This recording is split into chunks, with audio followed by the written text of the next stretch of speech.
नमस्कार, कैसे हैं आप सब। आप जानते हैं अब वक्त हो रहा है प्राइम एट 4 का। प्राइम एट 4 में हमेशा की तरह आप हर एक प्राइम टाइम न्यूज एलिमेंट को वक्त से पहले जान लेते हैं। प्राइम एट 4 में आज फोकस खबरें कौन सी हैं पहले वो बता दूं आपको।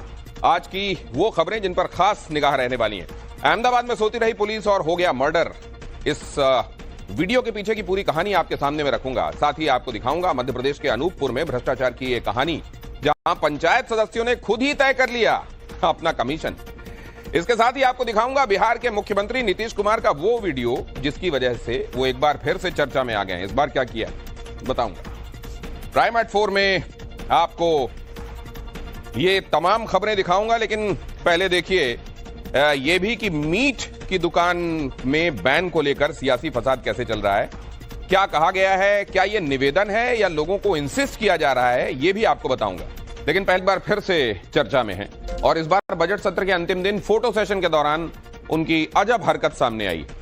विधान परिषद में फोटो सेशन हो रहा था। फोटो सेशन में मुख्यमंत्री नीतीश कुमार के साथ साथ तमाम बड़े नेता थे। इस दौरान नीतीश कुमार हाथ जोड़कर अभिवादन की मुद्रा में बैठ गए। जब काफी देर तक वो इसी मुद्रा में बैठे रहे तो आखिरकार बगल में बैठे मंत्री विजेंद्र यादव ने उनका हाथ नीचे करवाया। ये पहली बार नहीं है जब नीतीश कुमार इस तरह के किसी कार्यक्रम में ऐसी हरकत करते देखे गए। इससे पहले एक कार्यक्रम में राष्ट्रगान के दौरान नीतीश कुमार हाथ जोड़ने और कुछ इशारे करने लगे। ये देखिए आप दाईं तरफ स्क्रीन में। पहले उन्होंने राज्य के एक बड़े अधिकारी को कुछ इशारा किया और वो भी विनोदपूर्ण अंदाज में, और फिर उसके बाद वहां खड़े पत्रकारों को उन्होंने नमस्कार किया। और आज फिर से एक बार नमस्कार की मुद्रा में तब जब सभी लोग फोटो के लिए यहां बैठे हुए थे। खबर देखिए, संसद और विधानसभा में अपनी सैलरी सांसद और विधायक खुद तय करते हैं, लेकिन मध्य प्रदेश के अनूपपुर में तो एक पंचायत ने प्रस्ताव पास कर अपने लिए विकास की योजनाओं में कमीशन का परसेंटेज तय कर लिया। ऑन रिकॉर्ड कमीशन के रेट तय हुए।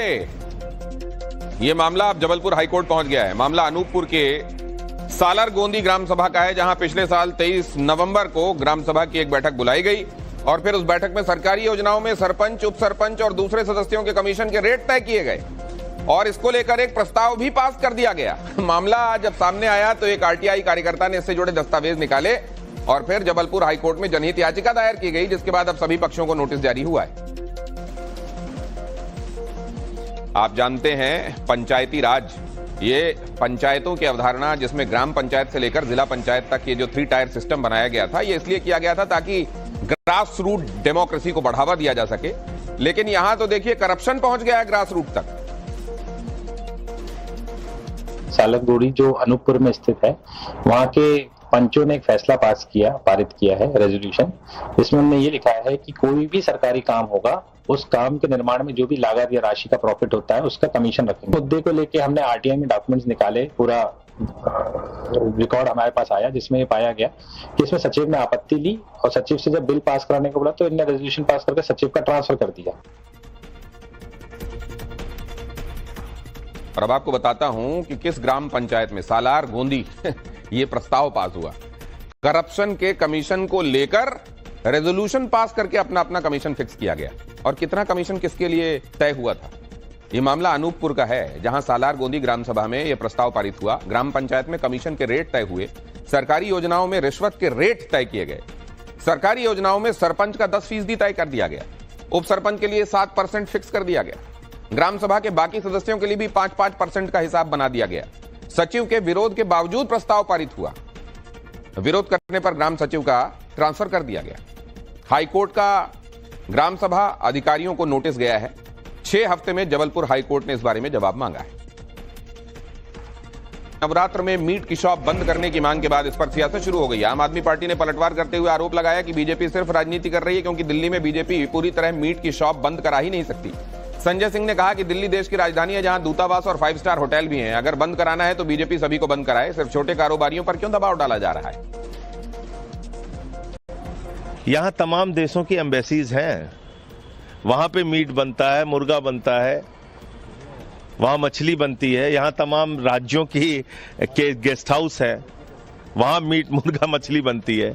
KFC की दुकानें हैं, भाजपाइयों के रेस्टोरेंट हैं। बंद कराओ ना मीट मुर्गा, हिम्मत है तो बंद कराओ। अच्छा, नवरात्रि में शराब की दुकानें क्यों खुली रहेंगी? शराब की दुकानें बंद कराओ पूरे नवरात्र में।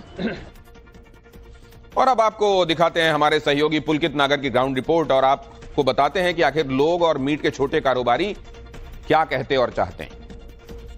सर होनी तो जरूर चाहिए क्योंकि 9 दिन के अंदर कुछ होगा तो नहीं। ये माता के नवरात्र हैं तो इसमें तो बंद होना चाहिए मीट मच्छी, तो हर चीज बंद होनी चाहिए क्योंकि हर किसी के घर में नौरते रखे जाते हैं, फिर मीट मच्छी देख के उनका धर्म वो होता है। किसी के नौरते खराब हो जाते हैं, किसी का कुछ खराब होता है।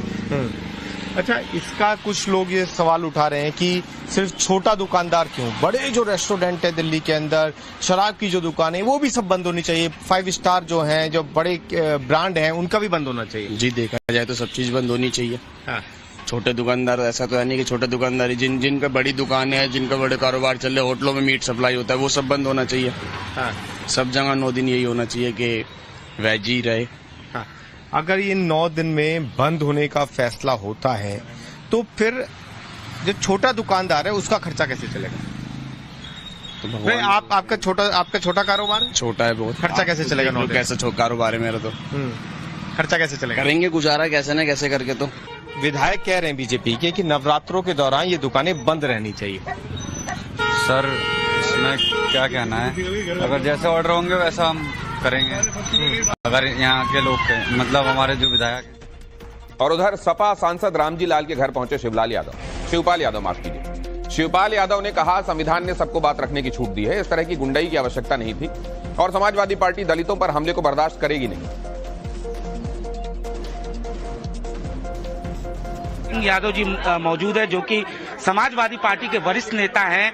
रामजी लाल सुमन के घर पर पहुंचे हुए। सर आप यहां पर आए, घर के लोगों से मिले, जाहिर तौर पर कल जिस तरीके से पूरा मामला हुआ, क्या कहना था घर वालों का और आपकी क्या बातचीत हुई? देखिए, आप सब लोग जानते हैं रामजी लाल सुमन दलित और समाजवादी पार्टी के सीनियर लीडर हैं और ये भी जानते हो कि संविधान ने अपनी बात रखने की पूरी छूट दी हुई है, तो ये मामला तो लोकसभा राज्यसभा में निपट जाता। यहाँ जरूरत कहाँ थी गुंडई, और चले आए यहाँ पर 500 से ज्यादा हथियार लिए और उससे पहले भी धमकियां दे रहे थे, गाली दे रहे थे, जासूचक गालियां दे रहे थे। तो ये देखिए समाजवादी पार्टी बर्दाश्त नहीं करेगी, बिल्कुल बर्दाश्त नहीं करेगी। अगर इस तरह की गुंडई होगी, इस तरह की दलित और अल्पसंख्यक और पिछड़े लोग, अति पिछड़े लोगों पर अगर कहीं पर भी इस तरह घटना हुई तो समाजवादी पार्टी मुकाबला करेगी। और यूपी के हरदोई में एक लाइन उत्तराखंड में एक तरफ अवैध मदरसों पर धामी सरकार ताले लगा रही है तो दूसरी तरफ सरकारी जमीन पर अवैध मंदिर, मस्जिद और मजार के नाम पर कब्जे हटवाए जा रहे हैं। इसी एक्शन के तहत हरिद्वार में सड़क किनारे सरकारी जमीन पर बनी मजार पर बुलडोजर चलाया गया।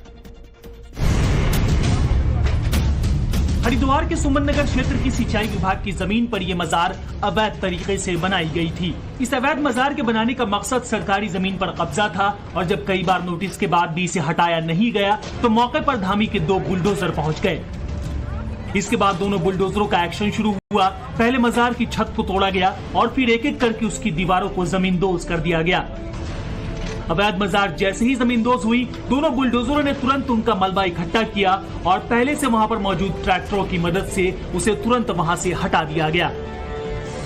नगर चौकी क्षेत्र जो कि कोतवाली रानीपुर क्षेत्र में पड़ती है, यहाँ पे यूपी सिंचाई विभाग की जमीन पे एक अवैध मजार थी। इसके संबंध में यूपी सिंचाई विभाग द्वारा विधिवत तरीके से नोटिस यहाँ पे दिया गया था, इनको सफिशिएंट टाइम भी दिया गया था। उसके बाद कल मेरे द्वारा यहाँ विजिट भी करी गई थी। सारी चीजों को देखते हुए फिर पर्याप्त पुलिस बल की मौजूदगी में यहाँ पे अवैध मजार को हटाया गया। बुलडोजर एक्शन के दौरान किसी तरह का उपद्रव न हो, इसलिए वहां पर पहले से ही भारी संख्या में पुलिस फोर्स तैनात थी। प्रशासन का दावा है कि बुलडोजर एक्शन से करीब 6000 एकड़ की जमीन को कब्जे से मुक्त कराया गया। विधायक राजेंद्र कुमार सिंह का विवादित बयान सामने आया है। अमरपाटन से कांग्रेस विधायक राजेंद्र कुमार सिंह ने साधु संतों और महामंडलेश्वर की तुलना सांड से कर दी। राजेंद्र सिंह कार्यकर्ताओं को संबोधित कर रहे थे और उस समय मंच पर प्रदेश कांग्रेस अध्यक्ष जीतू पटवारी और कांग्रेस प्रभारी हरीश चौधरी समेत कई सीनियर नेता मौजूद थे। इतना ही नहीं, विधायक राजेंद्र कुमार ने कुंभ से आए श्रद्धालुओं की संख्या पर भी सवाल उठा दिए। साधु सन्यासी जो हैं, बाबा बैरागी,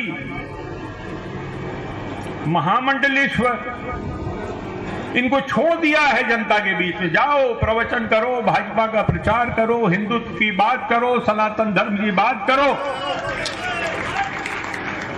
और ये सांड चर रहे हैं दूसरों का खेल। ये जो भारत की पहचान है सर्वधर्म समभाव की, धर्मनिरपेक्षता की, समाजवाद की, हमारी जो संवैधानिक संस्थाएं हैं उनकी मजबूती की सब वो चरमरा रही है। तो अब यूपी के मैनपुरी में गर्जा, जहां पर प्रशासन की टीम ने चारागाह की जमीन पर हुए अवैध कब्जे को बुलडोजर की मदद से हटाया। इस दौरान गांव के लोगों से प्रशासन के अधिकारियों की कहासुनी भी हो गई। मैनपुरी के औछा गांव में लोगों ने अवैध तरीके से चारागाह की जमीन पर कब्जा कर रखा था और सरकारी नापजोख और पड़ताल के बाद जब यहां बुलडोजर पहुंचा तो हड़कंप मच गया। प्रशासन के अधिकारियों की मौजूदगी में बुलडोजर ने एक एक करके वहां पर अवैध अतिक्रमण को तोड़ना शुरू कर दिया। चारागाह की जमीन पर न सिर्फ अवैध तरीके से लोगों ने कब्जा कर रखा था बल्कि यहां पर मकान बनाने के साथ साथ बाउंड्री भी बना ली थी, जिसके बाद बुलडोजर ने एक एक करके सब तोड़ दिया। जब बुलडोजर ने कार्रवाई शुरू की तो वहां पर मौजूद लोगों ने प्रशासन की टीम को घेर लिया और एक दूसरे के कब्जे की शिकायत करने लगे। मेरे में जैसी भी एक है, अब चाहो तो मैं 20 जगह एक साथ तोड़ डालूं तो नहीं टूटेगी ना, तो आराम से टूटेगा। और कार्रवाई खत्म नहीं हुई है, कार्रवाई अगले 3 दिन हमारे जज साहब खड़े हुए, ये भी हमारे साथ हो जाएंगे और 3-4 दिन कार्रवाई खत्म करके चारागाह जमीन खाली करके फिर हम उसके बाद कोई कार्रवाई करेंगे। ठीक है, ये करेंगे। कुछ ग्रामीणों का आरोप है कि उनके घरों को गलत तरीके से तोड़ा गया है। हालांकि प्रशासन ने इस बीच साफ कर दिया है कि इस इलाके में अगले कई दिनों तक बुलडोजर का एक्शन जारी रहेगा। ईडी ने काली कमाई से जुड़े मामलों में बड़े स्तर पर छापेमारी की है। पटना में 8 से ज्यादा अधिकारियों के ठिकाने पर छापेमारी हुई। 4 से ज्यादा इंजीनियर और पदाधिकारी, नगर विकास और आवास विभाग, पुल निर्माण विभाग, ऊर्जा विभाग, पथ निर्माण विभाग के इंजीनियर हैं। सभी अधिकारी बिहार प्रशासनिक सेवा के बताए जा रहे हैं। बिहार सरकार के भवन निर्माण विभाग के मुख्य अभियंता तारिणी दास के घर बड़ी मात्रा में नगद मिला है और इसकी गिनती के लिए बैंक के अधिकारियों को बुलाया गया है। बैंक अधिकारी नोट गिनने की बड़ी बड़ी मशीनें लेकर पहुंचे हैं। काली कमाई से जुड़ा ये पूरा मामला है। आप जानते हैं बिहार में कंस्ट्रक्शन के कई काम उनकी सब स्टैंडर्ड क्वालिटी की वजह से गिरे हैं, जिनमें बहुत सारे पुल हैं।